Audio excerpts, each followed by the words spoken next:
Let's cross now to the great Australian Olympian and, of course, sailing hero, John Bertrand, who joins us via Skype in Sydney. Great to talk to you, John.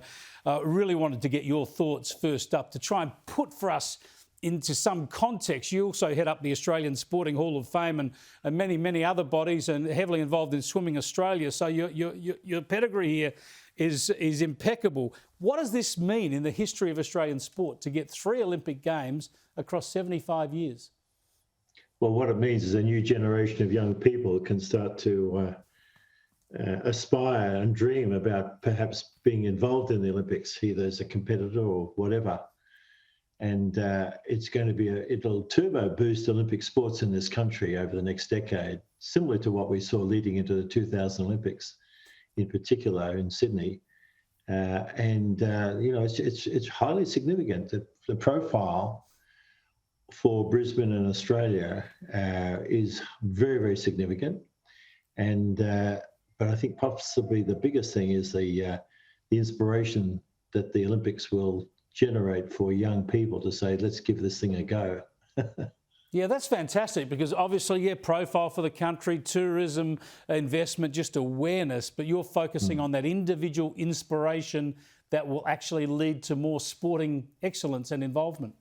Oh, yeah. These little kids in 10, 12 years' time will be ready to compete at the highest level if they wish, if that's part of their dream.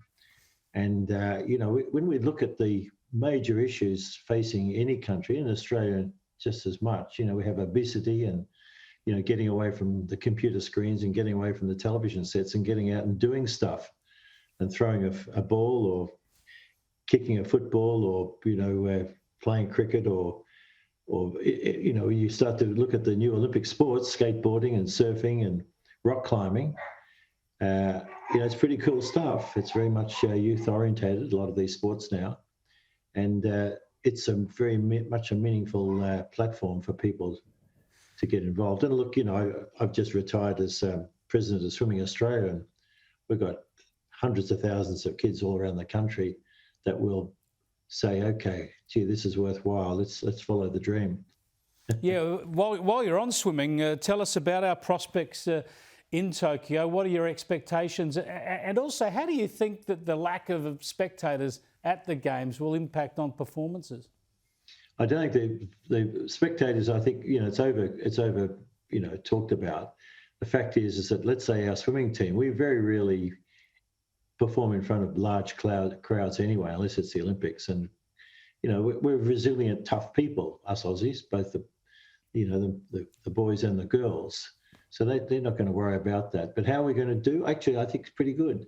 For the first time for this Olympiad, in terms of Olympics, we've chosen our team 4 weeks out from the Olympics, which is very similar to the same as the Americans have been doing for a long time.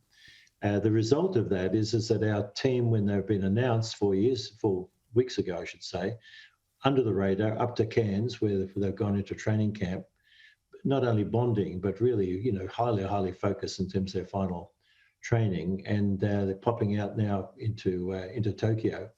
So they have none of the distractions that typically have been part of the Australian Olympic swim team, where our trials have been held 3 months before the Olympic Games, which was part of the tradition of swimming in this country.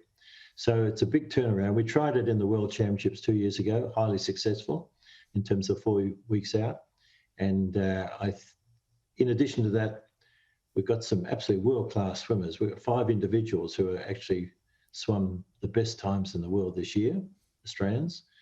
Our 4x100 relay team for women, absolutely red hot. There's no country in the world that has swimmers that swim under 51 seconds, females. And we have those in this country. So it's exciting times. And I think all we're really asking for these kids is to produce their personal best, and then results will follow. We're not asking them to win Olympic medals or gold medals or whatever. We're asking them to just achieve their personal best when it really counts, which is the Olympic Games, where you might say, put this in context, 1 billion people watching, and there's nowhere to hide. Exactly. I can't wait. Well, it's underway. The Matildas got us off to a good start last night, but obviously cracking underway right across the sports after the opening ceremony Friday night. Just finally, did you see John Coates admonish Anastasia Palaszczuk and Richard Colbeck and Adrian Schrinner today? And do you have any comments on his demands that they attend the opening ceremony? Look, I've heard about it. I haven't actually seen the clips. I can't comment, nor would I want to be honest. I thought perhaps. Thanks so much for joining us, John. It's a pleasure to have your thoughts. Good on you. Thanks.